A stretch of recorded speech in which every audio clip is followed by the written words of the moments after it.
नमस्कार विद्यार्थी मित्रांनो, कसे आहात? मी आहे भूषण दूत आणि स्वागत आहे तुमचं भूषण अकॅडमीमध्ये. विद्यार्थी मित्रांनो, आपण आता अपकमिंग जी राज्यसेवा मुख्य परीक्षा आहे तर त्याच्यासाठी आपली सिरीज सुरू केलेली आहे आणि त्याच्यामधला आता एक फार निग्लेक्टेड कंपोनंट ज्याला आहे, विद्यार्थी तयारी करतात GS1 ची, GS2 ची, GS3 ची, GS4 इथिक्सची सुद्धा मोठ्या प्रमाणात तयारी घेत आहेत. पण एक टॉपिक जो तितक्याच मार्कांसाठी महत्वपूर्ण आहे मित्रांनो, ज्याला खूप निग्लेक्ट केलं जातं किंवा अनेकांना वाटतं की काय थोडंफार जीएसचं तिकडचं नॉलेज वापरूनच आपल्याला लिहायचा आहे असा हा टॉपिक. पण मित्रांनो, हे विसरू नका की हा टॉपिक म्हणजे किती मार्क आहेत.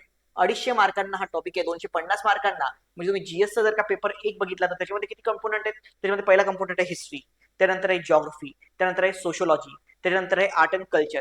हे 4 टॉपिक मिळतात तेव्हा कुठं पेपर 1 बनतो, तो बनतो 250 मार्कांचा.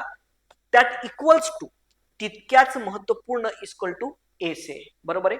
मी विद्यार्थ्यांना नेहमी सांगत असतो की मेन जो तुमच्या मुख्य परीक्षेमधला जो स्कोरचा गेम आहे, तुम्ही जर टॉपर्सचे बघा मार्क्स बघा, so in 80% of the cases तुम्हाला लक्षात येणार की जे टॉप आलेले आहेत देशाचे टॉप, त्यांनी जो काही गेम केले, जो सेट केलाय तो 3 पॅरामीटर्स वरती आहे. Okay, so that is what. सगळ्यात पहिला आहे तो आहे ऑप्शनल.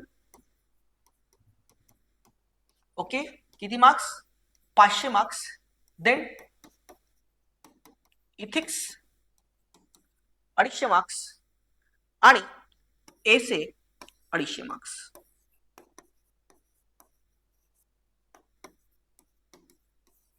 ओके, सो या 3 कंपोनेंट वरती मेन तुमचा गेम आहे. आता हा जो 1 महिना आहे आपल्या हातामध्ये, आता आपल्याकडे सध्या जर का आपण बघितलं तर 18 तारखेला आपला पेपर आहे. तर प्रिपरेशनच्या दृष्टीने आपण जर का बघितलं तर तुमचं एसी जर काही प्रिपरेशन आहे हे आता तुमचं 10 तारखेपर्यंत पूर्णतः संपलं पाहिजे. त्याच्यानंतर तुम्ही, मला माहिती आहे की 18 तारखेला तुमचं पेपर आहे त्याच्यामध्ये, ठीक आहे ना. आणि त्यानंतर नेक्स्ट पेपर जो आहे तर म्हणजे जीएसचा पेपर ज्याच्याबद्दल मी बोलतोय आणि एसए सुद्धा आहे. तर इथे कसं आहे, जीएस 1 2 3 4 बरोबर आहे. हे 4 जीएसचे पेपर आणि काय एसएचा पेपर, बरोबर आहे. तर असे हे जे काही आणि ऑप्शनलचा पेपर, हे सगळं आपलं असं डिस्ट्रीब्युशन आहे त्याच्यामध्ये. मग आता याच्यामध्ये आपल्याला कशा प्रकारे फिट बसवायचे, आपलं स्ट्रक्चर कसं असलं पाहिजे, या सगळ्या गोष्टी आपण बघणारच आहोत. आणि त्यासोबतच ओव्हरऑल जो एसी रायटिंगचा पेपर आहे त्याचं अनालिसिस, त्याचा स्ट्रक्चर, त्याचं स्ट्रॅटेजी, त्याचा अप्रोच, या सगळ्या बाबतीमध्ये आपलं लेक्चर होणार आहे. तर विद्यार्थी मित्रांनो, जसं मी तुला सांगितलेलं आहे की याच्यासाठी मी बॅच सुद्धा लॉन्च करतोय. आता बॅच जी आहे ती उद्या परवापासून स्टार्ट होती आहे. त्याच्यामध्ये राज्यसेवा मुख्य परीक्षेसाठी एसे रायटिंगचा पेपर. तर पूर्णतः जो नवीन पॅटर्न आपला आहे, युपीएससी पॅटर्न अवलंबला आहे. तुम्हाला माहिती आहे की मी ओल्ड पॅटर्न सुद्धा जो एसे रायटिंगचा पेपर आहे तो घेत होतो. मागच्या वर्षी खूप गाजले होते आपले निबंध. अनेक माझ्या बॅच मधून 15 ते 17 विद्यार्थी जे ते एसे रायटिंगच्या बॅच मधले ते सध्या लिस्ट मध्ये आहेत. अधिकारी म्हणून त्याची निवड झाली. हा ओल्ड पॅटर्न होता एमपीएससीचा त्याच्यामध्ये. बरोबर, त्याच्यामध्ये पण 100 मार्क, 50 मार्क इंग्लिश आणि 50 मार्क मराठी डिस्क्रिप्टिव्ह एसे, निबंध लेखन, सारांश लेखन असा पेपर होता. हा आता एक्सक्लुझिव्हली निबंध लेखनाचा पेपर आहे जो की 250 मार्काला आहे. त्याच्यामुळे त्याची व्हॅल्यू खूप मोठ्या प्रमाणामध्ये वाढलेली आहे. सो 250 मार्क्स, बरोबर आहे. आणि त्याच्यामध्ये आपण जर का बघितलं तर ही जी बॅच आहे तर त्याच्यामध्ये नवीन पॅटर्न नुसार 70च्या आसपासचे निबंध जे आहेत ते मी तुम्हाला बनवून देतोय. पूर्णतः नवीन बनवलेले निबंध. इथे फक्त पॉईंट डिस्कस होणार नाही. जसं तुम्ही मला जाणतात त्याच्या आधीचे पण तुम्ही निबंध बघितले असतील. पूर्णतः from the core literature, from the core पासून सुरुवात करतोय आपण अँड टू दी एंड पर्यंत. म्हणजे पूर्णतः तुमचं जेव्हा निबंध येतात त्याचा ढाचा कसा असला पाहिजे आणि पूर्णतः निबंध, इंट्रोडक्शन, देन आपण त्याचं मुख्य गाभा, बॉडी आणि कन्क्लुजन, हा पूर्ण निबंध लिहून देण्यात येणार आहे. तुम्हाला ते वारंवार निबंध वाचायचे, त्याचं स्ट्रॅटेजी आणि त्याचा अप्रोच लक्षात ठेवायचा आहे, बरोबर आहे. सोबत मित्रांनो, युपीएससीचा पॅटर्न बद्दल बोलायचं झालं, कारण आता आयोगाने जर पॅटर्न अवलंबला आहे एक्झाम पॅटर्न युपीएससीचा, पॅटर्न युपीएससीच्या आधारित पण प्रश्न त्याच्यामध्ये असणारच आहेत. तर आजकाल युपीएससी कोड बेस तुम्हाला विचारते तर जवळपास 20 पेक्षा जास्त फिलॉसॉफिकल वर आधारित निबंध मी तुम्हाला देणार आहे. मित्रांनो, या वीकेंड पर्यंतच आपल्या बॅचमध्ये जवळपास 10 ते 15 हे जे फिलॉसॉफिकल एसेस आहेत ते अपलोड होऊन जाणार आहेत, बरोबर आहे. आणि त्याची व्हिडिओ डिस्कशन सुद्धा मी त्यातले काही याचे घेणार आहेच याच्यामध्ये. आणि आपले विविध 200+ विविध कोट्स आहेत आपल्या बॅचमध्ये आणि महापुरुषांची उदाहरणं आपण दिलेली आहे. सुरुवात आणि शेवट सगळं आहे त्याच्यामध्ये. लेक्चर जे जवळपास एका तासाचे मी 15 लेक्चर तुमचे घेणार आहे. ओके, आणि 15 लेक्चर मध्ये तुमचं पूर्ण अप्रोच आणि स्ट्रॅटेजी जी आहे, सोबत कशा प्रकारच्या लिखाणाच्या पद्धती असतात ते आपण चेक करणार आहे. ओके, तर तुम्हाला ज्यांना पण बॅच जॉईन करायची आहे, भूषण दूत अकॅडमी हे ऍप आहे, ते ऍप डाउनलोड करून घेऊ शकता. किंवा काही क्युरी असेल तर माझे मोबाईल नंबर तुम्हाला दिलेले आहेत, त्याच्यावर तुम्ही विचारून घेऊ शकता. ठीक आहे, तर आता येऊयात विद्यार्थी मित्रांनो निबंध लेखनाच्या पेपरमध्ये. तर आपली ही जी एमपीएससी एसे मुख्य परीक्षा जी आहे, बरोबर आहे. हा, तर इथे आपल्याला 250 मार्काचा हा पेपर आहे, तुमच्या लक्षात आलेला आहे. ओके, मग आता निबंध म्हणजे नेमकं काय. ओके, तो एस रेटिंगच्या पेपरवरती आता आपण येऊयात आणि त्याच्याबद्दल पूर्ण आता डिस्कस करूयात. निबंध म्हणजे काय. निबंध आणि निबंधाला एवढं महत्व का देण्यात येतं? बघा, जीएस चे 4 सब्जेक्ट मी तुम्हाला सांगितलं काय, आर्ट अँड कल्चर, हिस्ट्री, बरोबर आहे. त्यानंतर नेक्स्ट काय, sociology and geography is equal to mains मध्ये निबंधाला महत्व देण्यात आलेलं आहे. याचं कारण काय आहे? कारण निबंध is an representation of your creative representation of your personality, बरोबर आहे. सो तुमच्या व्यक्तिमत्वाची मेन क्रिएटिव्ह व्यक्तिमत्वाची ओळख जी आहे, आणि नेहमी एक अधिकारी म्हटल्यानंतर तो भूकंपट्टी करणारा नसावा, तो क्रिएटिव्ह असावा, त्याला मल्टी डायमेन्शनल असावेत. तर तुमचं जो व्यक्तिमत्व आहे, बरोबर आहे, त्याची ओळख जी आहे ती कोण देत असतं? ते निबंध देत असतं. म्हणून निबंधाला इतके जास्त महत्व देण्यात आलेलं आहे. पण तुम्ही विद्यार्थी मित्रांनो, कधी कधी वाटतं नाही माझं निबंध तर चांगलंच आहे वगैरे वगैरे हे वाटतं, पण तुम्हाला लक्षात आलं पाहिजे, पण पाहिजे तसे मार्क्स एक्झाम मध्ये येत नाहीत. कधी आपण जर दुसरी काही लोकांचं काय की माझं ओल्ड पॅटर्न मध्ये निबंध जो आहे तो त्याच्यात मला चांगले आले होते, पण तुम्हाला हे लक्षात आलं पाहिजे की भाई आधीचा एमपीएससीचा ओल्ड पॅटर्न आणि आत्ताच्या पॅटर्न मध्ये फरक आहे. आता युपीएससी अनुकरण करतो म्हणून युपीएससी बेस्ड जे काही एसेस आहेत की ज्याच्यामध्ये कोड बेस्ड फिलॉसॉफिकल एसेस तुमचे असतात, बरोबर आहे. सो ते तुम्हाला आलेले, तर म्हणून त्याचा तुम्हाला सराव असणं काय आवश्यक आहे. नेमकं निबंध म्हणजे काय मित्रांनो? निबंध म्हणजे मी तुम्हाला म्हटलं तुमच्या व्यक्तिमत्वाची ओळख आहे, बरोबर आहे. It's a representation of your personality, it's a creative representation of your personality, बरोबर आहे. तुमच्या व्यक्तिमत्वाची ओळख आहे. तर याच्यामध्ये तुम्हाला काय करावं लागतं? याच्यामध्ये तुम्हाला निबंध म्हणजे तुमची असते विचारांची गुंफण, बरोबर आहे. तो विचार तुमचे जे आहेत, बरोबर आहे, त्याची गुंफण जी आहे ती म्हणजे काय असते? निबंध असते. किंवा काही लोक याला असे म्हणतात की निबंध म्हणजे बंधमुक्त लिहिणे, बरोबर आहे, की बंधनाशिवाय लिहा. ओके, त्याला आपण काय म्हणतो? काही लोक निबंध त्याला सुद्धा म्हणतात. तर इथे जर आपण बघता तर तुमची क्रिएटिव्ह बघा, तुम्ही जसं काय हा निबंध तुम्हाला मदत काय करतो? इतिहासाच्या पेपरमध्ये तुम्ही इतिहासाचा आस्पेक्ट जास्त लिहू शकता, थोडंफार काही करायला, जिओग्राफी प्रश्नामध्ये जिओग्राफी आस्पेक्ट लिहू शकता, बरोबर. सोशियोलॉजी पार्ट सोशियोलॉजिकल आस्पेक्ट लिहिता. पण निबंध असा पार्ट आहे मित्रांनो की त्या सगळ्या आस्पेक्टची जी काही गुंफण आहे ती तुमच्या व्यक्तिमत्वाची जी काही ओळख बनते ती तुम्हाला निबंधामध्ये काय करायची असते? दर्शवायची असते, बरोबर आहे. सो आता नेमका युपीएससी पॅटर्न नुसार जर का आपण म्हणायचं झालं तर हा निबंध कसा असतो? ओके, तर युपीएससी पॅटर्न नुसार मित्रांनो जर का आपण बघितलं तर टोटल आपल्याला 250 मार्काला निबंध आहे. तर याच्यामध्ये 2 निबंध येतात. त्या पेपरमध्ये जर का आपण बघितलं तर पेपर कसा असतो रे आयोगाचा? तर बघा, हा असा मी पेपर आले युपीएससीचा, कारण आता आपल्याला युपीएससी मेन फोकस बघायचं आहे. एमपीएससी फोकस राहून चालणार नाहीये, बरोबर आहे. पेपर जरी एमपीएससी घेत आहे, पण आता सगळं गोष्टी फॉलो करते युपीएससीला. तर हा सिल 2024 चा ऍक्च्युअल पेपर आहे. ओके, निबंध एसीचा पेपर आहे. बघा, याला वेळ किती असतो मित्रांनो? 3 तास. So what time you have? 3 hours. याला 3 तास वेळ आहे, लक्षात ठेवायचं. त्याच्यामध्ये 180 मिनिटं आहेत आणि तुम्हाला 250 मार्क आहेत. ठीक आहे, मग हे 250 मार्क जे आहेत ते कशा प्रकारे डिस्ट्रीब्यूट होतात? तर इथे जर का आपण बघितलं, ओके, तर यांनी काय काय इन्स्ट्रक्शन त्याच्यामध्ये दिलेले आहेत? इन्स्ट्रक्शन बघा, essay must be written medium authorised to the admission certificate. तुम्ही काही जो काही तुमचं मीडियम लिहिलं असेल तर, अनेक लोक काही लोकांनी इंग्लिश दिलं असेल किंवा मराठी दिलं असेल, तर आपण सध्या मी जी बॅच घेतो ती मराठी माध्यमासाठी, ते SMS return in medium authorize in certificate. तुम्ही तिथे जर का मराठी लिहिलंय आणि ते तुम्ही इंग्लिश मध्ये लिहिताय की ते इंग्लिश लिहिते मराठी लिहिताय, असं चालणार नाही, बरोबर आहे. हा, ते कशावरती? क्वेश्चन कम आन्सरची जो काही तुमची बुकलेट आहे त्याच्यावरती ती दिलेलं असले पाहिजे, बरोबर आहे. हा, then do marks will be given for the answer return in the medium other than authorize one. ठीक आहे. हा, बाकी काही त्यांनी काय दिलेलं नाहीये. ओके, बस इतकंच इन्स्ट्रक्शन आहे. आधी तरी ते द्यायचं की यात लिहिलं असायचं की एक स्पेसिफिक लिहा, हे लिहा, ते लिहा, due advantage to given good handwriting, interlinkage असलं पाहिजे, असे इन्स्ट्रक्शन असायचे. आता काही असे इन्स्ट्रक्शन काही नाही आहेत त्याच्यामध्ये. आता बघा, इम्पॉर्टंटली काय आहे की या पेपरमध्ये 2 सेक्शन राहतील, लक्षात घ्या. खंड 1 आणि खंड 2. एसएडीच्या पेपरमध्ये किती सेक्शन राहणार आहेत? 2 सेक्शन राहणार आहेत, खंड ए आणि खंड बी, बरोबर आहे. आणि या 2 निबंधांपैकी सेक्शन ए मध्ये काही तुम्हाला निबंध दिलेले असतात, किती निबंध दिलेले असतात? 4 निबंध, बरोबर आहे. म्हणजे 2 निबंध तुम्हाला लिहायचे पेपरमध्ये. एमपीएससी मध्ये तुम्हाला जसं एक इंग्रजीमध्ये लिहावं लागायचं, एक मराठीमध्ये लिहावं लागायचं, इथे एकाच लँग्वेजमध्ये लिहायचं आहे. 2 निबंध लिहायचे, पण तुमची मीडियम ऑफ लँग्वेज जर मराठी असेल तर तुम्हाला मराठीतूनच लिहायचे दोन्ही निबंध. ठीक आहे, मग या 2 सेक्शन्स राहणार आहेत. ओके, सो सेक्शन ए, ठीक आहे, सेक्शन ए, खंड ए, आणि याच्यामध्ये 4 निबंध आहेत. ठीक आहे, इथे हिंदी आणि इंग्रजीमध्ये दिलेला आहे, कारण युपीएससीचा पेपर मी आणलेला आहे. आपल्या याच्यामध्ये मराठीमध्ये आणि इंग्रजीमध्ये असेल. ओके, तर सेक्शन ए मध्ये 4 निबंध, या 4 पैकी कोणताही एक तुम्हाला निवडायचा आहे. ओके, या 4 पैकी एक निवडायचा आहे. मग आता आधी याच्यामध्ये काय, एमपीएससी मध्ये एकच निबंध यायचा, बरोबर आहे, किंवा 2 यायचे त्याच्यामध्ये, आणि तेही काय असायचे? हेल्थ, एज्युकेशन, टेररिझम, रेग्युलराइज निबंध हे असायचे. माझं मित्रांनो तुम्हाला माहिती नसेल, पण आपण छाती ठोकून सांगतो की मागच्या वेळेस मी मागच्या 4 वर्षापासून आमचा रेकॉर्ड तुम्ही चेक करून घ्या. मागच्या 5 वर्षापैकी 4 वर्ष असं झालेलं की आम्ही सांगितलं निबंध तसा आलेला आहे. ओके, सो हे मागच्या टेररिझम आलेला आहे. ओके, माझ्या प्रिडिक्टेबल निबंधाच्या लिस्टमध्ये टेररिझम मी सांगितला होता त्याच्यामध्ये. ओके, त्याच्यानंतर त्याच्या आधीच्या वर्षामध्ये जर का तुम्ही बघितलं तर G20चा यशापयश हा निबंध मी प्रिडिक्ट केला होता, तोही आला होता. त्याच्या आधीच्या याच्यावरती ऑनलाईन एज्युकेशन हे सुद्धा आलं होतं आणि स्वातंत्र्याची 75 वर्षे आलं होतं. फक्त मधातच एक वर्ष होतं की त्याच्या 5 पैकी 1 वर्ष आपला निबंध आला नव्हता. याचा अर्थ हे येतील असं मी कुठला दावा करत नाही, मी सांगितलेले, पण तुम्हाला सांगतोय की आपल्याला कशा प्रकारे प्रिपरेशन करायचे एक निबंध निवडावा लागेल. याच्यामध्ये 4 पैकी कुठलाही एक सेक्शन ए मध्ये, ठीक आहे, म्हणजे 250 मार्कांमध्ये 2 निबंध आहे, म्हणजे हा निबंध किती मार्कांना आहे, 125 मार्कांना. आणि एक निबंध जो आहे हा एक निबंध लक्षात घ्या, तुम्हाला प्रत्येक विषय 1000 ते 1200 शब्दात लिहायचा आहे. मुलांचे एकदम मी पूर्ण बेसिक पासून घेतो, कारण हे प्रश्न पण असतात की दोन्ही मिळून 1000 शब्द झाले पाहिजे, नाही. एक निबंध मिनिमम 1000 शब्दांचा, म्हणजेच 2 निबंध किती शब्दांचे, 2000 शब्दांचे, बरोबर आहे. एक निबंध 1000 शब्दांचा मिनिमम तुमचा असला पाहिजे, ठीक आहे. हा, नेक्स्ट, आणि आयोगाचं म्हणणं आहे की वर्ड लिमिट जी त्याला क्रॉस केली, म्हणजे 1200 वर्ड लिमिट क्रॉस होता कामा नाही. तर कुठं आपण एवढं जास्त लिहिणार आहे बाबा, 1225 शब्द थोडे लिहिणार आहे, 1000 खूप झालेत आपल्यासाठी, ठीक आहे ना. हा, मग आता पुढे जर का आपण बघितलं याच्यामध्ये सेक्शन बी, अगेन सेक्शन बी मध्ये काही तुमचे जे निबंध आहेत ते राहणार आहेत त्याच्यामध्ये.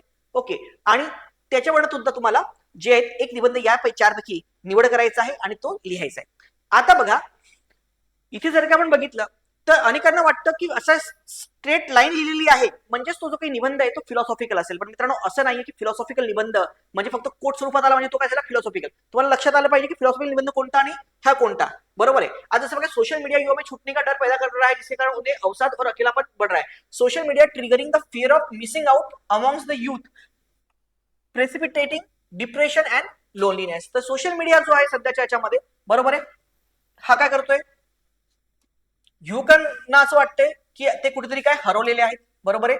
हा, आणि आज त्यांना काय हे करतंय, डिप्रेशन आणि लोनलीनेस हे करतोय. तर आता हा जो एसे आहे हा सोशल मीडियावरती फार सोपा एसे की सोशल मीडियाचे दुष्परिणाम, सिंपल सेन्स मध्ये म्हणायचं झालं तर हा काय, मग हा काय फिलॉसॉफिकल एसे झाला का रे.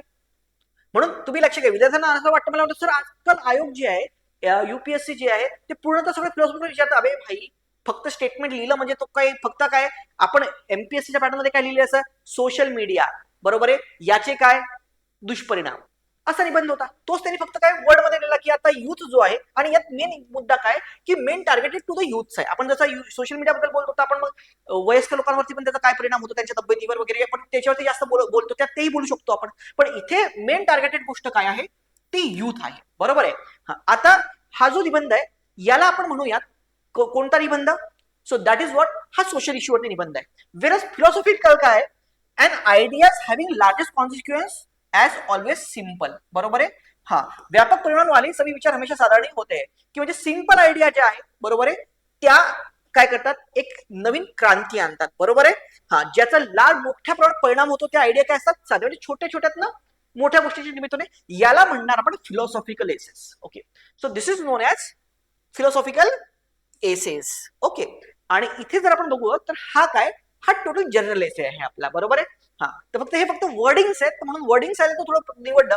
आता नेमका मित्रांनो निबंधामध्ये कोणते कोणते मुद्दे की कोणता कोणता की पॉईंट असतात हे जर का आपण बघायचं झालं, या निबंधाला अंडरस्टँड करायचं झालं तर कोणता कोणता महत्वाचा मुद्दा आहे. इथे सोशल मीडिया पहिला मुद्दा काय की सोशल मीडिया, मग सोशल मीडिया म्हणजे काय, बरोबर आहे. त्यानंतर फिअर ऑफ मिसिंग आउट, इथे त्यांनी हेच केलेलं आहे कोणामध्ये, युथ मध्ये, आणि युथ मध्ये काय निर्माण होत आहे, डिप्रेशन अँड लोनलीनेस. अशा प्रकारे कीवर्ड जे आहेत तुमच्या जो काही निबंध तुम्हाला दिलेला आहे त्यातनं शोधायचे तुम्हाला, आणि फोकस तुमच्या निबंधामध्ये या गोष्टींना करायचं आहे की सोशल मीडिया, त्याच्यामुळे युथ मध्ये फिअर ऑफ मिसिंग आउटची भावना निर्माण होतीये, त्याच्यामध्ये काय होतंय डिप्रेशन आणि काय लोनलीनेस निर्माण होत आहे, आणि याच्यावरती फोकस तुम्हाला लिहायचा आहे, बरोबर आहे. हा जो निबंध आहे की ऑल आयडियाज, तर इथे मेन पॉइंट काय, आयडियाज, बरोबर आहे. आयडियाज ज्याचे काय लार्ज कॉन्सिक्वेन्सेस आहेत, बरोबर आहे, ज्याचे काय लार्ज कॉन्सिक्वेन्सेस आहेत, मोठे परिणाम आहेत. देअर ऑलवेज सिंपल, हे नेहमी काय आहेत, साधारण छोट्या छोट्या आयडिया जे आपल्याला वाटतात, ज्याला आपण एक फार मोठं पुस्तक पण आलंय आता खूप फेमस झालं ॲटॉमिक हॅबिट्स, की लहान लहान गोष्टी कशा आयुष्यामध्ये काय करतात, परिणाम घडवून आणतात, बरोबर आहे. तर ह्या अशा प्रकारे तुम्हाला थोडं एसेला अंडरस्टँड करायचं मित्रांनो. तर हे अंडरस्टँड करणं काय हे सगळं मी तुम्हाला बॅचमध्ये शिकवणार आहे, तुम्ही काहीच काळजी करू नका. ओके, आपण तुमची पूर्ण तयारी करून घेणार आहोत त्याच्यामध्ये, ठीक आहे ना. तर तुम्हाला काय असेल, आता तुम्ही मला हे पण म्हणणार आहे सर वेळच खूप कमी, मित्रांनो आपलं नेहमी रडणं हेच असतं की वेळच खूप कमी आहे, मी अभ्यास कधी करू. अरे इतका गोल्डन चान्स आलाय सध्याच्या पोझिशन मध्ये, हा नंतर येणार नाही मित्रांनो. खरं तुम्हाला सांगतोय, सध्या खूप काही विद्यार्थ्यांनी आता प्रिपरेशन सुरू केलेली आहे, अधिकाऱ्याला काही कळत नाही काय करायचं, तर अशा पोझिशनमध्ये या ऍड मध्ये पोस्ट काढणं खूप जास्त इझी होणार आहे. ओके, अनेक विद्यार्थी सिरियसली घेत नाही आहेत, अनेक विद्यार्थी कंबाईन मध्ये गुंतलेले, काही कंबाईन व्हायची स्पीड झालेली आहे, तर हा तुम्हाला गोल्डन चान्स आहे. म्हणून थोडंफार एफर्ट्स टाका. ओके, काहीच तयारी नसेल तर थोडीफार एफर्ट तुम्ही निश्चितपणे इतरांपेक्षा पुढे जाऊ शकता. लक्षात घ्या, ही रेस आहे आणि मी नेहमी सांगतो स्पर्धेची रेस आहे, तर या रेसमध्ये आपला कॉम्प्युटर ज्याच्यात स्ट्रॉंग त्याच्यात आपण स्ट्रॉंग असतंच पाहिजे, पण आपला कॉम्प्युटर ज्याच्यात वीक त्याच्यामध्ये सुद्धा आपण काय असलं पाहिजे, त्यात आपण जास्त स्ट्रॉंग असलं पाहिजे. आणि मी तुम्हाला सांगतो विद्यार्थी सध्याही सगळे जीएस मध्ये गुंतलेले आहेत, एसी मध्ये गुंतलेले आहेत, जीएस मध्ये गुंतलेले आहेत, त्यानंतर आपले ऑप्शन मध्ये गुंतलेले आहेत. एसीला पूर्णतः निग्लेक्ट केला येते, पण 4 जीएस इक्वल टू 1 एसीचा पेपर आहे मित्रांनो.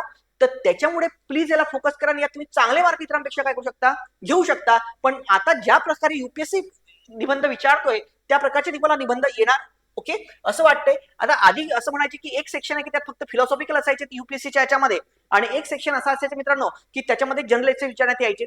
ओके, आता एमपीएससी जे आहे ते कसं विचारणार, म्हणजे आता एमपीएससी असं विचारणार की सोशल मीडिया दुष्परिणाम याच्यावरती लिहा, की असं पूर्ण स्टेटमेंट घेऊन विचारणार. आता हे आपल्याला थोडी माहिती आहे काय. मी तुमची प्रिपरेशन दोन्ही साईडची करून घेणार आहे. ठीक आहे, जनरल एसेस सुद्धा तुमची घेणार आहे आणि तुमची फिलॉसॉफिकल एसेस सुद्धा घेणार आहेत. माझे जवळपास 40 एसे जे आहेत ते जनरल एसे राहणार आहेत तुमचे.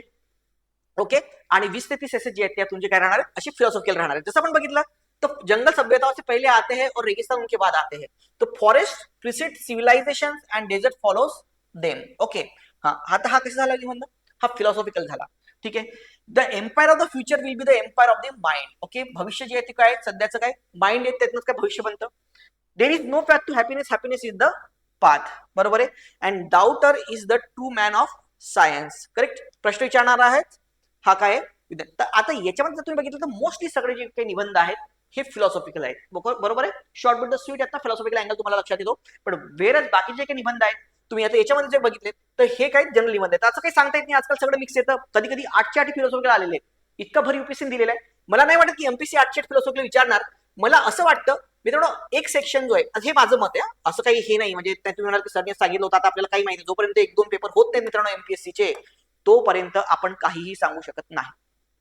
Okay, but still I feel, मला असं वाटतं की जर का आपण बघितलं पेपरमध्ये तर एक सेक्शन जो आहे तो पूर्णतः जो आहे तो फिलॉसॉफिकल फोकस करेल आणि एक सेक्शन मध्ये त्यात एखादा शकतो असं नाही की 5-4 आपल्याला प्रश्न येतात त्यापैकी 4 फिलॉसॉफिकल आहेत, पण मेजॉरिटी फिलॉसॉफिकल राहतील.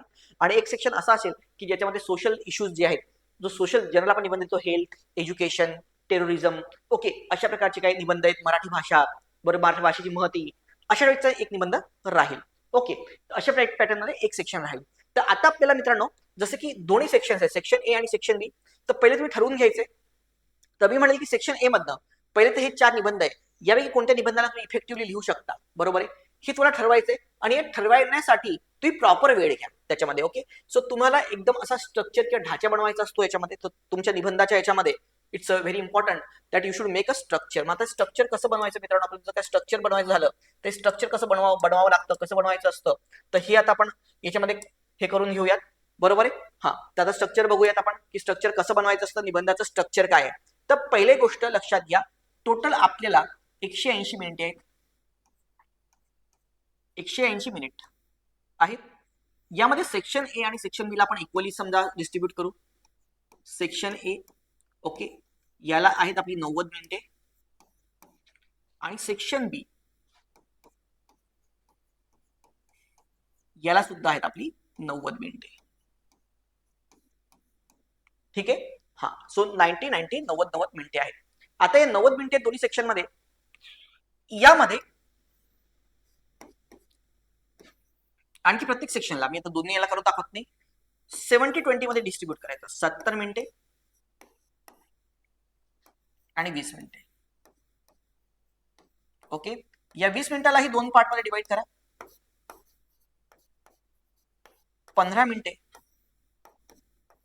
आणि 5 मिनिटे. ठीक आहे. सो 15 मिनिटे आणि काय 5 मिनिटे. आता एक त्याच्यासाठी तर 70 मिनिटे पूर्णतः निबंध लिहिण्यासाठी. या 70 मिनिटांमध्ये निबंध लिहायचा, म्हणजे या 70 मिनिटांमध्ये नॉनस्टॉप तुम्हाला जे काय आहेत निबंध लिहायचा आहे. 70 पैकी मित्रांनो होऊ शकतं 5 मिनिटं आपण थोडा हात पण दुखतो, हे होतो, थोडा आपण रेस्ट घेतो, त्याच्यामध्ये थोडं 2-3 मिनिटं थांबतो, मग नंतर पुन्हा लिहितो वगैरे. तर यात पकडा 5-7 मिनिटं चालले गेलेत. ओके, तर नेमकं जर का आपण बघितलं तर आपल्याला 1000 शब्द लिहायचे, 1000 शब्द, आणि त्याच्यासाठी आपल्याकडे उरत आहेत 60 ते 65 मिनिटे. ओके, मग 1000 ला 60 ते 65 न जर का तुम्ही डिवाइड केलं, बरोबर आहे, तर साइन दोन्ही किती होतं मित्रांनो, 12. तर जवळपास 17 ते 18 शब्द एका मिनिटामध्ये तुम्हाला लिहिता आले पाहिजे. ओके, लिखाणामध्ये 17 ते 18 शब्द जी आहेत ती तुमची एका मिनिटामध्ये तुम्हाला लिहायची इतकी तुमची स्पीड असली पाहिजे.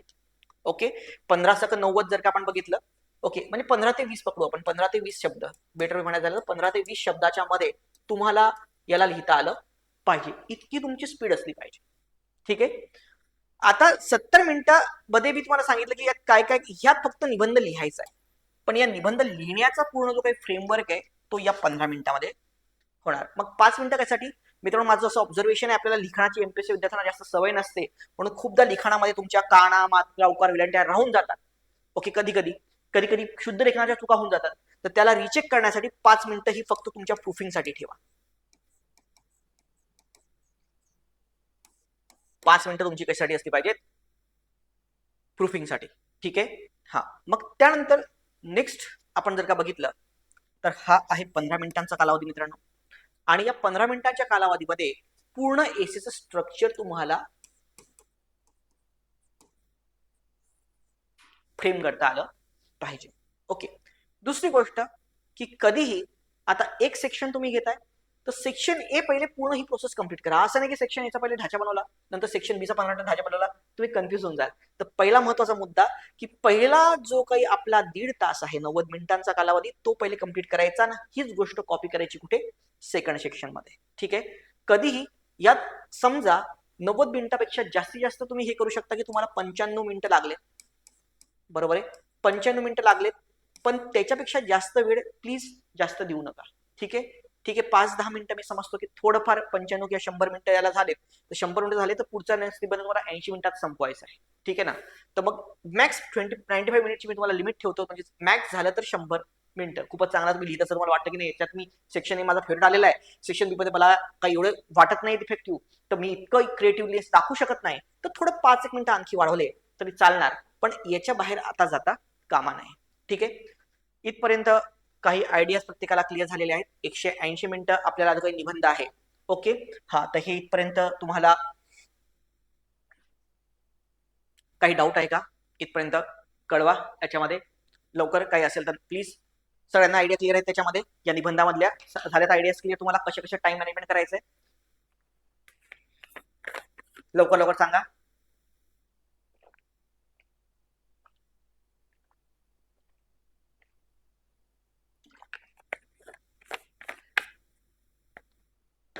हा, झालंय. मग 15 मिनिटं कशासाठी, प्रूफिंगसाठी, सॉरी 5 मिनिटं कशासाठी, प्रूफिंगसाठी. शेवटी पहिले एक निबंध झाल्यानंतर पूर्ण प्रूफिंगने वाचून काढा. सेक्शन पहिल्या सेक्शन मध्ये सेक्शन ए झाला की तिथेच वाचून घ्यायचा, नाही तर सेक्शन बी वाचतो नंतर बी वाचतो नंतर दोघांचे पण करतो, असं करायचं नाही. ठीक आहे, 5 मिनिटं ठेवायचेच आहेत तुम्हाला प्रत्येकाला. ठीक आहे, 15 मिनिटात जो काही हा कालावधी आहे आपला, so that is to make a structure. Okay, या 15 मिनिटांमध्ये आपण समजा एखादा निबंध निघाला, तो निबंध काय करायचा, तुमच्या रफ पेज तुम्हाला असेल त्याच्यामध्ये. युजली मित्रांनो युपीएससी मध्ये ब्लँक शीट्स असतात, म्हणजे युपीएससी मध्ये जर का आपण बघितली अशी, तर ही अशी जी काही शीट आहे तर ही अशी ब्लँक असते त्याच्यामध्ये, बरोबर आहे. व्हेरॅज एमपीएससीने तर अजून काही दिली नाही, पण आता जे फॉरेस्टचे पेपर्स आले, एमपीएससी फॉरेस्ट मध्ये ऑलरेडी डिस्ट्रीब्यूट झालेली आहे, तर त्याच्यामध्ये असे लाईन्स आलेले आहेत. ओके, आता आय डोंट नो की काय देणार, पण मला वाटतं का जे फॉरेस्टच्या पेपरमध्ये लाईन्स वाले पेपर वापरतात, तर होऊ शकतं की ते लाईन्स वाले पेपर्स वापरतील. तर एका लाईनच्या पेपरमध्ये जर का आपण बघितलं तर टोटल एका याच्यामध्ये जवळपास 28 ते 30 ओळी आपण पकडूयात त्या असतात त्याच्यामध्ये, बरोबर आहे. हा, तर एका याच्यामध्ये जवळपास 120 शब्द एका याच्यामध्ये मावतात. एका पण याच्यामध्ये बघितलं की शब्द मावतात, 120 शब्द एका पानावरती मावतात, बरोबर आहे. हा, तर मग 120 शब्द जर का याच्यामध्ये मावतात तर त्याच्यामध्ये 12 नंबर असतो असे, तर याचे असे 120 शब्दांचे किती पानं, 9 पान तुमचे असले पाहिजेत. किती पान असले पाहिजेत, 9 पान तुमचे याचे असले पाहिजेत. ठीक आहे, आता स्ट्रक्चर बनवताना तुम्हाला कोणत्या कोणत्या गोष्टींची काळजी घ्यायची, जेव्हा आपण स्ट्रक्चर बनवत असतात त्याच्यामध्ये, तो जो काही निबंध आपला लिहायचा आहे तो असा याच्यामध्ये लिहायचा.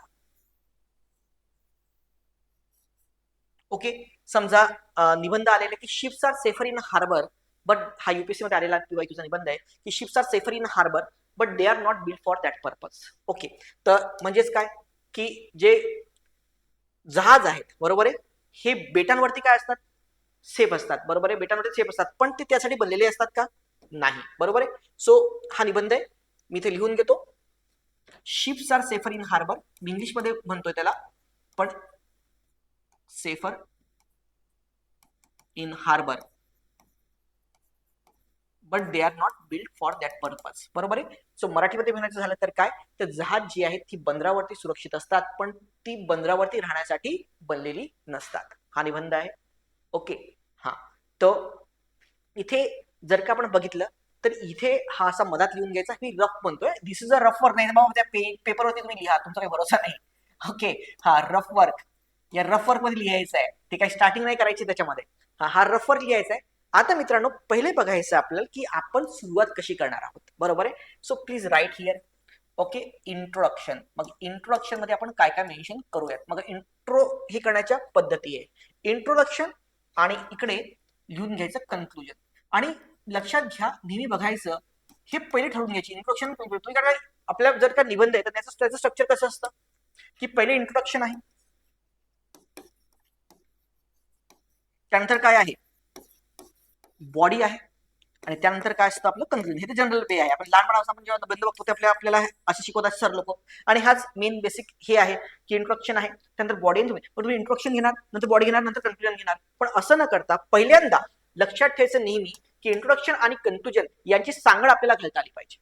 ओके, याचं कनेक्शन किंवा इंटरलिंक आपल्याला असलं पाहिजे. म्हणून इंट्रोडक्शन आपण याच्यावरनं काय बनवणार आहोत हे पहिले ठरवून घ्यायचं. तर डीपली पहिले तर काय की दिलेले काही निबंध तुम्हाला 4, त्यातनं पहिले 3-4 मिनिटांमध्ये ठरवून घ्या की आपल्याला कोणत्या निबंध, कशावरती निबंध लिहायचे. कोणते माझे 4 निबंध यापैकी एक तुम्ही स्किप करत जाता किंवा याचं मला काही कळत नाही, त्याचं मला काही कळत नाही, बरोबर आहे. सो हे आहे, याच्यावर मी काहीतरी लिहू शकतो. म्हणजे जसं आपण बघितलं की forest precede civilisation and desert follow them, ठीक आहे. त्यानंतर the empire of the future will be the empire of the mind, की माइंडच आहे तेच साम्राज्य बनवतो. थोडं याच्यापेक्षा मला हा जास्त लिहिणारा चांगला वाटतोय, मग मी याला टिक करतो. Okay, there is no path to the happiness, happiness is the part, बरोबर आहे. प्रसन्नताच जो आहे तो सगळ्या गोष्टीचं, हॅपीनेसचं महत्व काय ते आपण घेऊ शकतो. हा, प्रश्न पूछने विज्ञान का सच्चा सिपाही, the daughter is a true man of science, जो डाऊट करतो त्यातनंच काय विज्ञानाची निर्मिती झाली तुम्हाला माहिती आहे, बरोबर आहे. हा, मग आता आपण काय करू की नाही यार मला याच्यापेक्षा मग हा बेस्ट वाटतो, मग मी आता या दोघांमध्ये बघायचं कशामध्ये मी स्टार्टिंग चांगली करू शकतो, कन्क्लुजन चांगला लिहू शकतो.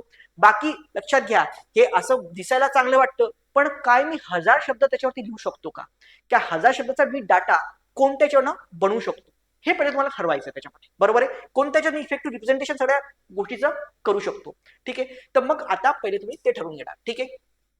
हा, तर मग आता आपण काय बघितलं याच्यामध्ये, तर आता मग याच्यामध्ये मी ते ठरवलं की ते जे आहे, तर मला असं वाटलं की याच्यामध्ये जो आयडियाज आहे दॅट क्रिएट द वर्ल्ड हे मी लिहितोय अशा प्रकारे, तर असं वेळेला निवडायचं. त्यानंतर आता तो निवडल्यानंतर आता याच्यात मी निवडलाय ships are safer in harbour but they are not build for that purpose. तर मग आता याचा अर्थ काय की जहाज, मग याच्या अर्थच काय की भाई आपल्याला जर का आयुष्यात काही कमवायचं असेल तर रिस्क तर घ्यावी लागणार आहे. आपल्या कम्फर्ट झोन मध्ये राहून आपण काही जग बनवू शकत नाही किंवा काही यश प्राप्त करू शकत नाही, म्हणून आपल्याला कम्फर्ट झोन काय करावं लागेल, तोडावं लागेल. तर तुम्ही एखाद्या कोटनी सुरुवात करू शकता, हिंदीतला पण कोट घेऊ शकता, मराठीतला घेऊ शकता, मराठी कविता घेऊ शकता, बरोबर आहे. हा, किंवा एखादा आपण हे घेऊ शकतो जसे की मंजिल तो मिल ही जाएगी भटकते ही सही, अब गुमराह तो वो है जो भरोसे निकले ही नहीं. ओके, असं पण एखादं कोट मारू शकता, एखादी अनेक्डोट घेऊ शकता. ओके, तो या इंट्रोडक्शनच्या पद्धती कुठल्या कुठल्या आहेत, तर इंट्रोडक्शन मध्ये कोट आपण घेऊ शकतो, बरोबर. पण कधी कधी समजा कोट, आता हे ऑलरेडी एक कोटच आहे, मग कोटला कोटनी हे द्या एवढं इफेक्टिव्ह वाटत नाही, त्यामुळे मी एखादी अनेक्डोट, अनेक्डोट म्हणजे काय की एखादा व्यक्ती आहे त्याच्याबद्दलची सत्यकथा, ही अनेक्डोट, किंवा एखादी बनवलेली ज्याला आपण स्टोरी म्हणतो, याने सुरुवात कर. अनेक्डोट किंवा काय स्टोरी, मी जवळपास लेक्चरमध्ये तुम्हाला 30 अनेक्डोट बनवून देणार आहे, 30 अनेक्डोट विविध प्रकारचे. त्याच्या ते काय अनेक्डोट बनवा, त्याची काय बनवा, एखादी स्टोरी बनवा. ओके, आणि त्या स्टोरीने तुम्ही सुरुवात करू शकता, करेक्ट. त्यानंतर नेक्स्ट पद्धत आहे ती आहे कॉन्ट्रॅडिक्शनची. कॉन्ट्रॅक्शन ही करू शकता तुम्ही. म्हणजे समजा एखादा सोशल इश्यू असतो, तर कधी मी लिहिण्याची पद्धत सांगतो. एखादा सोशल इश्यू आहे तर त्याच्यामध्ये कॉन्ट्रडिक्शनचा कन्सेप्ट जो आहे तो कसा यूज करणार, की तुम्ही म्हणता की बघा आता जसं केकीकडे आपण सायन्स इतकं प्रगती झालेलं आहे, तसं एक निबंध होता ना की आता आता सध्याच्या स्थितीमध्ये जो आहे युथ पिढी जी आहे ती सोशल मीडियामुळे झाली, तर सोशल मीडिया एका क्लिकवर आपण आपल्या फॉरेनच्या एका मित्राशी काय करू शकतो, जो सॉफ्टवेअर कंपनीमध्ये आहे त्याची आपण बोलू शकतो, व्हॉट्सअप कॉल करू शकतो, त्याला हे घेऊ शकतो. पण आपल्या तालुक्यातच होणाऱ्या शेतकरी आत्महत्याबद्दल आपल्याला काही जाणीव नाही आहे.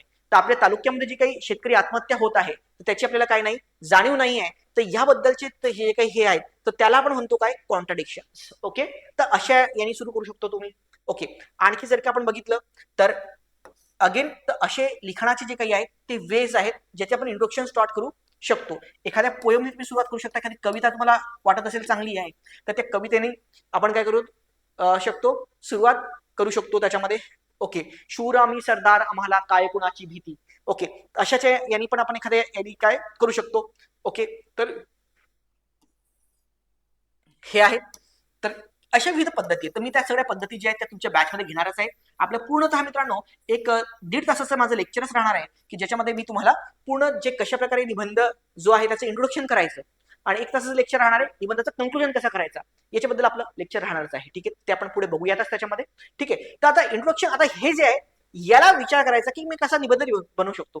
तर आता हे बघा शिप्स आहे, हा शिप्सच्या बद्दलचा पॅसेज आहे का, हा मानवी जीवनात या प्रत्येक फिलॉसॉफीला एसेचा अर्थ की मानवी जीवनात त्याचा अर्थ काय ते आपल्याला बघावं लागतं. तर आपण आपल्या जीवनामध्ये काय आहोत, सेफ आहोत, पण आपण त्याच्यासाठी बनलेलो नाही आहोत. बरोबर आहे ना, तिथे सेफ राहण्यामध्ये आपल्याला ते बंधनं तोडावे लागणार आहे. मग याच्यामध्ये प्रत्येक आस्पेक्ट जो आहे तो आपल्याला डिस्कस करता आला पाहिजे. बरोबर आहे. मग आता सुरुवात कशी केली, तर मी बघा सुरुवात कशी करेल तर थोडंफार त्यात महाराष्ट्रीयन टच जर आपल्याला देता आला तर नाही युजली अनेक विद्यार्थी कोट यूपीएससी तयारी करणारे फॉरेन ऑथरचे कोट वोट लिहितात, हे लिहितात, तुम्ही लिहा. अरे पण आपली जे मेन मुद्दा आहे की पहिले महाराष्ट्राचे पण कोट लिहा, महाराष्ट्र रेफरन्स द्या. तर आता मला सांगा या सगळ्यात मोठं एक्झाम्पल जर द्यायचं झालं तर आपण कोणतं देणार आहे, शिपचा, तर तो एका शिपच्या संबंधात नाहीये, हा कोणाच्या संबंधात आहे, व्यक्तिगत जीवनाच्या संबंधात आहे. मग असं कोण व्यक्तिमत्व तुमच्या डोळ्याच्या समोर येतं की ज्यांनी लढाई दिली, बरोबर आहे, त्याचे ते सेफ होते, बरोबर आहे. आणि हे तर त्यात पहिलं काय, छत्रपती शिवाजी महाराज. मग त्याच्यावरती बघा मी एक हे बनवलेलं आहे याच्यामध्ये, बरोबर आहे. जेव्हा शिवाजी महाराजांनी कल्याण भिवंडी जिंकली आणि स्वतःचे आरबार उघडण्याचा निर्णय घेतला तेव्हा अनेक जुन्या जाणत्या सरदारांनी त्यांना सावध केले. ते म्हणाले, महाराज समुद्रावर जंजिरेचा सिद्धी, पोर्तुगीज आणि डच यांचे बराडे सत्तांचे राज्य आहे. आपल्याकडे तांत्रिक ज्ञान सुद्धा नाही, आपण आपल्या होड्या त्यांच्यासमोर टिकणार नाहीत, त्यापेक्षा आपण जमिनीवर सुरक्षित आहोत. महाराजांनी स्मित असे करत दिले, ज्याला समुद्र कळाला त्याला जग कळाले. सो महाराज काय म्हणाले की ज्याला समुद्र कळाला त्याला जग कळाले. ओके, आपण जर किनाऱ्यालगत सुरक्षित बसून राहिलो तर स्वराज्य कधीच परकीय आक्रमणातून मुक्त होणार नाही. जहाज बंदरात सुरक्षित असते हे खरे, पण लाटांशी झुंज देण्यासाठीच त्याची निर्मिती झालेली असते. येस, महाराजांनी शून्यातून आरमार उभे केले आणि सिद्ध केले की सुरक्षिततेपेक्षा ध्येय गाठणे महत्वाचे आहे. So that is an start with an anecdote. बरोबर आहे. तर सगळ्यात पहिले इंट्रोडक्शन. मग इंट्रोडक्शनचे बी काही पर्याय आहेत. इंट्रोडक्शन पहिला पार्ट आहे तो आहे हुक, ज्याला आपण काय म्हणतो, हुक. याला म्हणतात हुक. हुक म्हणजे काय, झटका. ओके, कळलं ना, तो हुक शॉट ठपकन. रोहित शर्माचा हुक पहिला घेऊन कसा एकदम चपकन असा जातो. So that is nothing but what, की असा यातनं एकदम इंटरेस्ट आला पाहिजे रीडरला. That is known as hook. Hook नंतर सेकंड केस येते ब्रिज. हुकला आता आपल्याला जोडा कशाशी, मेन मुद्द्याशी. तर तो शेवटचा जो काही पाठ आला होता तुमचा तो काय होता, ब्रिज होता. की महाराजांनी सांगितलं, मग महाराजांनी काय सांगितलं की तिथे त्यांनी सांगितलं की महाराज म्हणाले आणि महाराजांनी हे सिद्ध केलं आपल्या या बोलण्यावरनं की काय आपण याच्यात सुरक्षित आहोत. बरोबर आहे. पण मग आपण इथे रेफरन्स जो काही घेतला तो कसा घेतला, महाराजांचा रेफरन्स घेतला आणि त्यांनी इंट्रोडक्शन काय केली, सुरुवात केली. ब्रिज काय करतो तुम्हाला की तो जो हुक आहे तो याच्याशी कनेक्ट करतो. तर आपण याच्यामध्ये हुक सुद्धा बघितला आणि ब्रिज सुद्धा बघितला. त्यानंतर आता नंतर येतो थिसिस स्टेटमेंट. Thesis statement. आता थिसिस स्टेटमेंट म्हणजे काय असतं मित्रांनो, तो थिसिस स्टेटमेंट म्हणजे काय, तर आता या थिसिस स्टेटमेंटला कशा प्रकारे बघतो, हुक आपण असे घेऊ शकतो. 17 शतकात जेव्हा भारतीय राज्यकर्ते समुद्रात काळे पाणी म्हणून त्यापासून लाभ राहत होते तेव्हा सह्याद्रीचा एक राजा समुद्राच्या उग्र लाटांकडे पाहून राज्याचे भविष्य लिहित होता. छत्रपती शिवाजी महाराजांना माहित होते की बंदरात उभी असली जहाज सुरक्षित असतात, पण ती प्रवासासाठी आणि युद्धासाठी बांधलेली असतात, केवळ शोभा वाढवण्यासाठी नाही. ओके, मग आता पुढे तिथे लिहायचं थिसिस स्टेटमेंट. हे झाल्यानंतर तो ब्रिज पण आपण बघितला. ब्रिज तर बघा पहिले हुक. हुक म्हणजे काय, एखादा निबंध, एखादी निबंधामधली एखादी कविता, बरोबर आहे. त्यानंतर एखादा त्याच्याबद्दल काय, अॅनेक्डोट, कोट कोटनी म्हणतो जर मोठमोठे असे निबंध ऑलरेडी कोट असतात तर त्यात कोटी सुरुवात केल्यापेक्षा अशा यांनी काही स्टोरीने काय करा सुरुवात करा. थिसिस स्टेटमेंट बघा काय म्हणतो की प्रस्तुत निबंधात आपण हे पाहणार आहोत की मानवी जीवन आणि राष्ट्र म्हणून प्रगती करण्यासाठी सुरक्षिततेच्या परिघा कम्फर्ट झोनच्या बाहेर पडणे का आवश्यक आहे. शिवाजी महाराजांच्या आरमारी धोरणाप्रमाणे जेव्हा एखादी व्यक्ती किंवा राष्ट्र धोके पत्करून नवीन क्षितिजे शोधते तेव्हाच खऱ्या अर्थाने क्रांती घडून येते. दिस इज अ थिसिस स्टेटमेंट. इथे तुमचं इंट्रोडक्शन संपलं. आता इंट्रोडक्शन किती शब्दांचं असावं. ओके, पहिला मुद्दा काय की what is number of word limit to the introduction.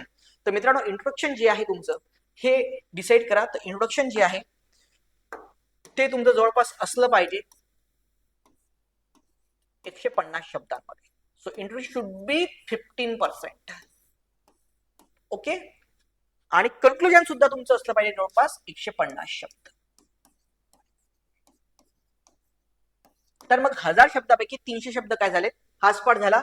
आणि जवळपास 700 ते 750 शब्द, 700 ते 800 शब्दांमध्ये तुमचं काय असलं पाहिजे, तुमची बॉडी असली पाहिजे. ही तुमची काय असली पाहिजे, बॉडी असली पाहिजे. आणि नेमकं तुम्ही म्हणणार की निबंधात आपण असं लिहू शकतो का की आपण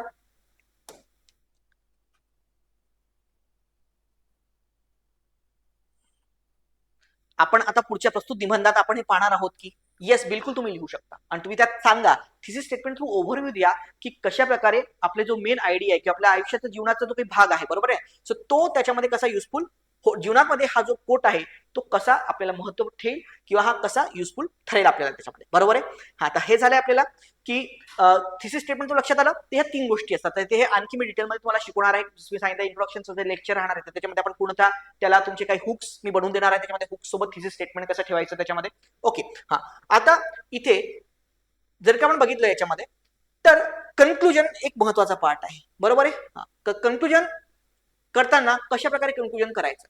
तर आता आपण बघितलं की स्टार्टिंग आहे, तर कन्क्लुजन तेव्हा ठरवायचं. आणि लक्षात घ्यायचं तुम्ही पूर्ण काय फिरून या, पण नंतर शेवटी तुमच्या कन्क्लुजनला तुमच्या मेन मुद्द्याशी कनेक्ट करा. कन्क्लुजनला कशी कनेक्ट करा, तुमच्या इंट्रोडक्शनशी कनेक्ट करा. आपण शिवाजी महाराजांची सुरुवात केली होती ना, मग नंतर पूर्ण 700-800 पानामध्ये त्या वेगळ्या अप्रोचशी जा त्याच्यामध्ये. मग त्यात आता हिस्टॉरिकल अप्रोच तुम्ही घेतला, त्यानंतर सायन्स घ्या, टेक्नॉलॉजी घ्या, इकॉनॉमी घ्या, पॉलिटी घ्या, बॉडी कशा प्रकारे हे करायची ते मी कोणी सांगणार आहे. पण एंड तुमचा जो आहे तो इंटरकनेक्टिंग लिंक झाला पाहिजे कशासोबत, तुमच्या इंट्रोडक्शन सोबत. मग जर का आपण याच्यामध्ये बघितलं तर बघा कन्क्लुजन कसं निर्माण करता येईल. कन्क्लुजन नेहमी काय असेल, पॉझिटिव्ह असलं पाहिजे. पहिली गोष्ट कन्क्लुजन कसं असलं पाहिजे, कारण शेवटी जाता जाता कुठला पण एक मूवी आहे तो जेव्हा एंड होतो तेव्हा तो आपल्याला काहीतरी पॉझिटिव्ह सार देऊन जातो, बरोबर आहे.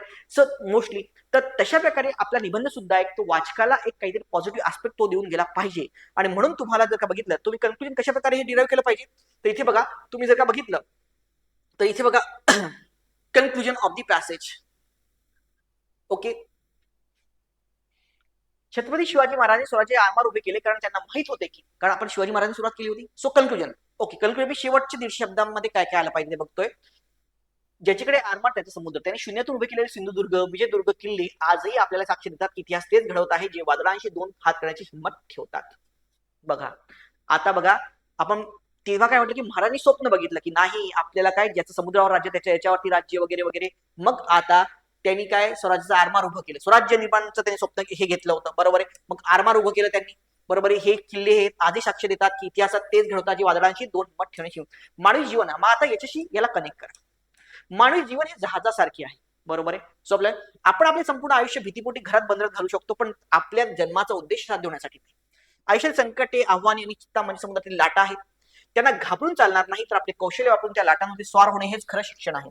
शेवटी सुरक्षित राहणे हाच पर्याय असू शकतो, पण सार्थक जगणे हे जहाजाचे खरे ध्येय आहे. म्हणून म्हटले जाते मैदानात हरलेला माणूस पुन्हा जिंकू शकतो, पण मनातून हरलेला माणूस कधी जिंकू शकत नाही. आपल्यातील सुप्त गुणांचे जहाज बाहेर काढा, लाटांशी झुंज द्या, कारण तुम्ही त्यासाठीच घडवलेले आहात. आणि तुम्ही लिहिल्यापेक्षा आपण लिहा, आपण त्यासाठीच घडवलेले आहोत, बरोबर आहे. हा, तर आपण असं लिहायचं तिथे तुम्ही उद्देश नका करू कोणाला काय तुम्ही काय हे नाही तिथे एक्झामला, पण यू कॅन से की आपण त्यासाठीच घडवले गेलेले आहोत, बरोबर आहे. सो दिस इज व्हॉट, या अशा प्रकारे बघा कसं कन्क्लुडिंग रिमार्क आहे. This is known as an conclusion, याला म्हणतो आपण निष्कर्ष. ठीक आहे. सो ह्या 2 गोष्टी आहेत बघा मित्रांनो. एकदा का तुमची स्टार्टिंग खराब झाली, म्हणतात ना first impression is last impression, तर पहिलं इम्प्रेशन आणि शेवटचं इम्प्रेशन ह्या 2 बाबी ज्या आहेत त्या फार महत्वपूर्ण असतात. आणि त्या नेहमी इफेक्टिव्ह राहिल्या पाहिजे. कारण एकदा का लेखकाला तुमची स्टार्टिंग नाही आवडली तर तो पूर्णतः काय होऊन जाणार, त्या एसेला तितकं महत्व देणार नाही आणि मग काय देणार, कमी मार्क करणार. त्याला एवढे मित्रांनो किती पानं वाचायचे तुमच्या याच्यातले, मी काय म्हणतो तुम्हाला 9 ते 10 पानं तुम्ही पेपरमध्ये लिहिणार, बरोबर आहे. तुम्हाला पेपर येणार आहे त्याच्यामध्ये, बरोबर आहे. 120 शब्द एका पानावर आहे, तर इथे तुम्ही इतका पार्ट जो आहे तो आपल्या टायटलला तुम्ही देणार. समजा टायटल तुम्ही बॉक्स करायचा, बॉक्समध्ये टायटल आपण लिहितो, प्रश्नाचा नंबर लिहायचा आणि त्यातनं आपण याला सुरुवात करतो. तर मित्रांनो जर का आपण बघितलं,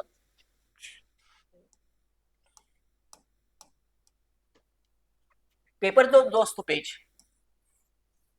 इथे तुम्ही स्टार्टिंग करणार आहे, त्यात तसे 2-3-4 ओळी असतात, ह्या बॉक्समध्ये त्यातनं लिहा, इथनं याला सुरुवात करा. त्याच्यामध्ये तर तुमचं इंट्रोडक्शन जे आहे हे 1.5 पानापर्यंत चाललं पाहिजे. इथपर्यंत तुमचं काय इंट्रोडक्शन. त्यानंतर इथे काय बॉडी. मग ही बॉडी जी आहे ती 700 पानापर्यंत, म्हणजे 6 पानं तुमची जी आहे ती पूर्ण बॉडी चालेल. आधी बॉडी पण लिहित असताना मित्रांनो एका पेजवर 2 ते 3 पॅरा ठेवा. ओके, किती पॅरा? 2 ते 3 पॅरा. काही पेज असं काही हे नाहीये, काही पेजवर 2 पॅरा, काही पेजवर 3 पॅरा, म्हणजेच काय 3 परिच्छेद. एका पेजवर काय 2 ते 3 पॅरा तुम्ही त्याच्यामध्ये ठेवले पाहिजेत. एका पेजवर 2 ते 3 परिच्छेद ठेवा त्याच्यामध्ये, ठीक आहे. आणि देन कन्क्लुजन साठी सुद्धा 1.5 ते 2 पान.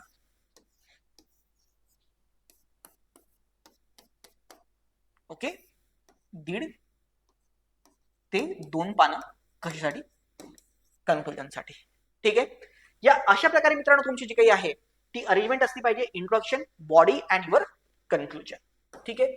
आणि टोटल तुमचे 6 ते 7 पानं जी आहेत ती काय झाली पाहिजे, तुमची बॉडी चालली पाहिजे. माझा सगळ्यात पहिला महत्वाचा मुद्दा हाच आहे की इंट्रोडक्शन आम्ही कन्क्लुजन तर डिसाईड करू, पण भाई 700-800 पानामध्ये लिहायचं काय. ओके, हा. तर आता हा जो निबंध आहे तो मी डिटेलमध्ये तुमच्यासोबत घेणारच आहे, पुन्हा आपण एकदा डिस्कस करणारच आहोत. पण निबंध लिखाणाचे मित्रांनो काही काही अप्रोचेस आहेत, बरोबर आहे. तर यात पहिला अप्रोच आहे पेस्टल अप्रोच. ओके, पेस्टल अप्रोचचा अर्थ काय आहे की सगळ्यात पहिले हा एकदम कॉमन अप्रोच आहे आणि फार महत्वपूर्ण अप्रोच आहे, पॉलिटिकल व्ह्यू. पॉलिटिकल व्ह्यू मध्ये त्याची कशी सांगड घाली त्या मुद्द्याशी, आणि पॉलिटिक्स मध्ये कसं एका व्यक्तीने, ओके, महात्मा गांधी उदाहरण, ओके, तेव्हा महात्मा गांधी हे राजनीतिज्ञ नव्हते. अरे मी म्हणतोय याच्यामध्ये, म्हणजे तेव्हा जर का महात्मा गांधींनी विचारलं असेल मी चूप बसतो, मी घरामध्येच बसतो, बरोबर आहे, आणि लढा देत नाही, पण एका व्यक्तीने दाखवलं त्याच्यामध्ये, करेक्ट नाही, की जो बाहेर पडतो, ओके, सो आणि तोच काय इतिहास घडवतो, करेक्ट. हा, तर पॉलिटिकल आस्पेक्ट महात्मा गांधी घेऊ शकता. देन इकॉनॉमिक आस्पेक्ट,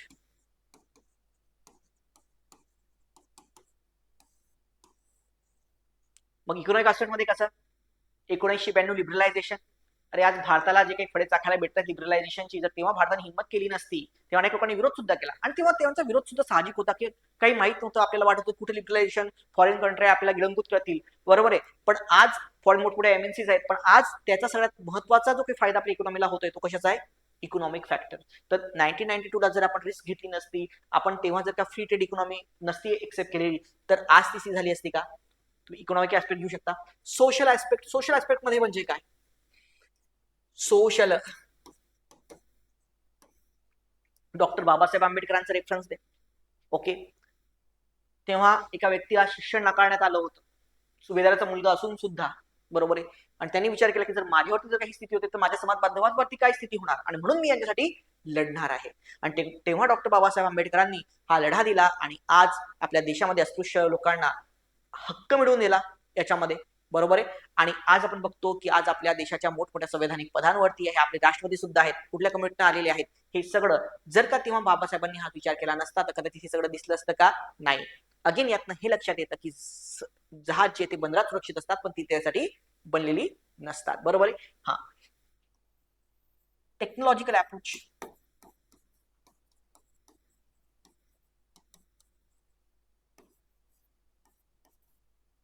ओके, हा, टेक्नॉलॉजिकल अप्रोच, एआय तुम्ही एक्झाम्पल देऊ शकता. सॅम ऑल्टमॅन, एका व्यक्तीने हा निर्णय घेतला, बरोबर आहे, म्हणजे त्याला वाटलं सगळं सॉफ्टवेअर सगळं सुरळीत चाललंय, सगळं सुरळीत, पण आज जे रिव्होल्युशन आलं ते आलं असतं का, नसतं आलं. एआयचं तुम्ही एक्झाम्पल घ्या, ऍपल मोबाईलचं एक्झाम्पल तुम्ही त्यातनं लिहू शकता, त्याच्या अपेक्षा तुम्ही त्यातमध्ये हे लिहू शकता. ओके, देन हे TEL आहे, इन्व्हायरमेंट, इन्व्हायरमेंट अप्रोच मध्ये कसा येणार, तर असे तुम्हाला विविध विविध अप्रोचेस जे ते जोडावे लागणार आहेत. लक्षात घ्या. इन्व्हायरमेंटल अप्रोच बद्दल जर का बोलायचं झालं तर ते इन्व्हायरमेंटल अप्रोच तुम्ही कसे घेऊ शकता. So you can connect with that की एकीकडे जेव्हा सगळे जगामध्ये काय चाललं होतं की कन्झ्युमरिझम फार मोठ्या प्रमाणात वाढत होतं, तेव्हा काहीतरी संकल्पना निर्माण आली and that non as sustainable development. सर्व ज्याला आपण काय म्हणतो शाश्वत विकास. बरोबर आहे. शाश्वत sustainable development of economic development and inclusive of the environment. So that what की तेव्हाच्या परिस्थिती जी आहे त्या परिस्थितीला आपण त्या तेव्हाची जी काही परिस्थिती आहे त्या परिस्थितीला आपण जेव्हा डोकावून बघितलं तेव्हा लक्षात आलं आपल्याला की या परिस्थितीमधनं आपण जर का गेलो तर त्यामध्ये काय होणार की परिस्थिती जी आहे ती अवघड परिस्थिती आहे आणि या याच्यामध्ये जेव्हा वाटत होतं तेव्हा स्वप्न बघितलं एका व्यक्तीने सस्टेनेबल डेव्हलपमेंटचं. हाच जर का आपण बघितलं होतं महात्मा गांधींनी तेव्हा म्हटलं होतं की हे जग जे आहे इट कॅन हे प्रत्येकाला सफिशियंट पाहिजे तेव्हा गरजेपुरत्या गोष्टी देऊ शकतो पण प्रत्येकाच्या आशा आकांक्षी ज्या त्या कम्प्लीट करू शकत नाही. It can complete did but not agreed. बरोबर आहे. हा, दॅट इज वॉट इन्व्हायरमेंटचा जो काही ऍस्पेक्ट आहे तो. देन द लिगल ऍस्पेक्ट, तर तुम्ही लिगल ऍस्पेक्टला त्याला जोड देऊ शकता की लिगल याच्यामध्ये कशा प्रकारे आपण हे बघू शकतो की एखादी व्यक्ती त्यांनी लिगल फाईट दिली याच्या विरोधात जाऊन. ओके. आणि त्यांनी लोकांना जो आहे तो काय दिला हक्क मिळवून दिला. Martin Luther King Junior. Okay. अश्वेत लोकांना त्यांनी काय करून दिला हक्क लिहून दिला. आता एक लक्षात घ्या यात रिपीट होतं कामा नये. तुम्ही सोशल ऍस्पेक्ट लिगल ऍस्पेक्ट मध्ये पण तुम्ही डॉक्टर बाबासाहेब आंबेडकर देऊ शकता पण मग सोशल ऍस्पेक्ट मध्ये लिहिताना तुम्ही महात्मा ज्योतिबा फुले सावित्रीबाई फुले यांचं एक्झाम्पल द्या. आणि मग इथे जर बाबासाहेब आंबेडकर किंवा तुम्ही हे करू शकता की आपण मोस्ट इंडियन एक्झाम्पल काही जास्त देतोय तर इथे तुम्ही लिगल ऍस्पेक्ट मध्ये मार्टिन लुथर किंग ज्युनियर एखादं वर्ल्डचं एक्झाम्पल सुद्धा देऊ शकता त्याच्यामध्ये. ठीक आहे. So this is the approach. बघा आता एवढ्या तुम्हाला येते का no you can take here हे नाव जरी स्पेशल आहे तुम्ही इथिकल अप्रोच देऊ शकता त्याला. Ethical dimension. Okay. Ethical dimension त्याच्यामध्ये देऊ शकता. अगेन फिलॉसॉफिकल डायमेन्शन त्याच्यामध्ये देऊ शकता. स्पोर्ट्स डायमेन्शन देऊ शकता. ओके. तो this is an approach development pastel approach. आणि अशा प्रत्येकाने मुद्द्याने मग काय मित्रांनो सरळ सरळ एक एक पान एका मुद्द्यासाठी एक पानामध्ये पॉलिटिकल एकामध्ये इकॉनॉमिकल एकामध्ये लिगल एकामध्ये टेक्नॉलॉजिकल असं मांडत गेले तुमचं तसंच बॉडी संपते. करेक्ट. आता हा जरा आता मला सांगा मित्रांनो दोन निबंध लिहायचे. आता प्रत्येक निबंध काय या स्क्रीन थोडी लिहित बसणार तुम्ही. एक निबंध पेस्टल अप्रोच नक्की लिहा. मग दुसऱ्या निबंधासाठी वेगळे वेगळे अप्रोच कुठले कुठले आहेत त्याच्यामध्ये. तर याच्यामध्ये दुसरा अप्रोच आहे तो आहे स्ट्रक्चरल अप्रोच. तर स्ट्रक्चरल अप्रोच मधला याला दुसरं नाव आहे सेक्टरल अप्रोच. ओके. मग सेक्टरल अप्रोच मध्ये प्रत्येक सेक्टर मध्ये कशी क्रांती घडून आली. जर ships are safer in a harbour तर तुम्ही सेक्टर मध्ये काय तर तुम्ही याच्यामध्ये सेक्टर मध्ये कुठले कुठले तर याच्यामध्ये सॉफ्टवेअर सेक्टर जे आहे आयटी इंडस्ट्री असं एक सेक्टर घेऊ शकता. Tourism industry textile industry textile sector education sector health care sector. Okay. आणि असेच फक्त असे विविध नानाविध सेक्टर्स आहेत. बरोबर. आणि त्या सगळ्या सेक्टर्सची तुम्ही काय करू शकता सांगड घालू शकता त्याच्यामध्ये. ओके. आणि त्याच्या रिस्पेक्टिव्हली हे लिहू शकता. Then next approach of writing. Okay. तर सेक्टर्स विविध बघतोय मी आपण कोणते कोणते विविध याचे अप्रोच आहेत तसे तुम्ही निबंध लिहू शकता. मी पूर्ण डिटेल घेणार आहे मित्रांनो. आपले 15 लेक्चर्स आहेत तुम्ही काहीच काळजी करू नका. हम बैठे हैं यहाँ पे पूरा ट्राय करेंगे.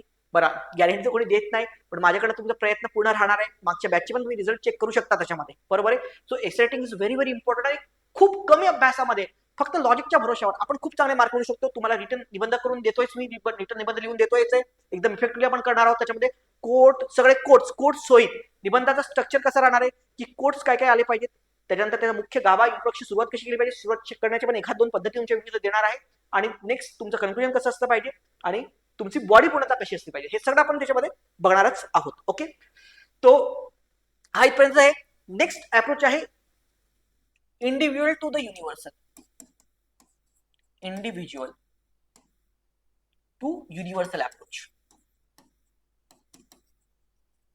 मग याच्यामध्ये काय की एक व्यक्ती म्हणून इंडिव्हिज्युअल माझ्यावरती काय फरक पडेल त्या गोष्टीचा एक व्यक्ती म्हणून त्याच्यावरती काय फरक पडणार तो अप्रोच घ्या. नंतर एक कुटुंब म्हणून काय अप्रोच पडेल. बरोबर. नंतर तुमच्या समाजामध्ये सोसायटीमध्ये काय फरक पडेल. नंतर एक राष्ट्र किंवा राज्य म्हणून त्याच्यामध्ये काय इफेक्ट पडेल. नंतर एक खंड एक रिजन खंड म्हणून त्याच्यावरती काय आणि एक जग म्हणून त्याच्यातनं काय काय या प्रत्येकाची सांगड तुम्ही घालत जा. So from the local to the global याला पण आणखी म्हणून की local to the global approach जो आहे त्या अप्रोचने पण तुम्ही काय करू शकता निबंध लिहू शकता मित्रांनो. ठीक आहे. तर या अशा प्रकारे आपल्याला जो आहे तर तो आपण निबंध जे आहेत तर ते हे आहे. आता ऍडमिशन आपल्या निबंध लेखनाच्या तुम्हाला सुरू झालेल्याच आहेत. बाकी कधी-कधी मधामधामध्ये मी तुमचे निबंध जे आहेत, आता बघा हे 2025 जी प्रश्नपत्रिका आहे त्यातल्या मराठीतले सगळे आपण कन्व्हर्ट करणार आहोत निबंध आणि ते सगळे तुम्हाला आपण देणार आहोत. मराठी आणि इंग्रजी दोन्ही भाषेमध्ये आपण दिलेलं असेल, पण तुमचे जे निबंध जे आहेत ते आता सध्या आपली मराठी मीडियमची बॅच आहेत ते मी मोस्टली तुम्हाला मराठीमध्येच देणार आहे. ठीक आहे. हां, तर असं आहे. तर तुम्ही ज्यांना पण आवडलं असेल लेक्चर, ज्यांना पण वाटत असेल, तर लवकरात लवकर ही जी बॅच आहे ती हे करून घ्या. 2 दिवसामध्ये तुमचे लेक्चर्स जे आहेत ते सुरू होणारच आहे त्याच्यामध्ये. ओके. त्यात आपण हे बघणार आहोत. त्यात निबंध लेखनाचे जसं आपण बघतो, की कोणत्या-कोणत्या मी काय-काय घेणार आहे. जसं निबंध लिखाणाच्या पद्धती. तर काही आता आपण जे आहे, तर लिखाणाच्या पद्धती ज्या आहेत, त्या कशा आहेत, त्या तुम्हाला मी दाखवल्या. त्यानंतर सुरुवात करण्याच्या ज्या काही पद्धती आहेत, परत अवतरणे, कविता, अॅनेक्डोट, कथा, okay. Imagination, sense of urgency, facts and reports. Okay. तर हे अशा प्रकारे आपण सगळ्या गोष्टी बघणार आहोत. त्याच्यामध्ये विविध जसं बघा किती चांगलं आहे. मूवी मधनं आपण एक कोड घेऊ शकतो. उरी पिक्चर मधला डायलॉग फर्ज और फर्जी में बस एक मात्रा का अंतर होता है. अगर मैं अपने देश अपने भाइयों से नहीं लढा तो मैं अपनी नजर में फर्जी बन के रह जाऊंगा. करेक्ट. तो असे टाईपचे हे आहेत. तुम्ही जे निबंध आहेत ते तुम्ही त्यात ना जे कोट्स आहेत त्या पद्धती जे आहेत ते पूर्णतः नवीन पाठानुसार आता आपण बघूयात त्याच्यामध्ये. ओके. काही क्युरियस असेल माझा नंबर तुमच्याकडे आहे. माझं भूषण दूत अकॅडमी हे ऍप आहे ते डाउनलोड करून घ्या आणि भेटूयात मित्रांनो आपण. So will meet on the next next session in the batch. Okay. Thank you very much.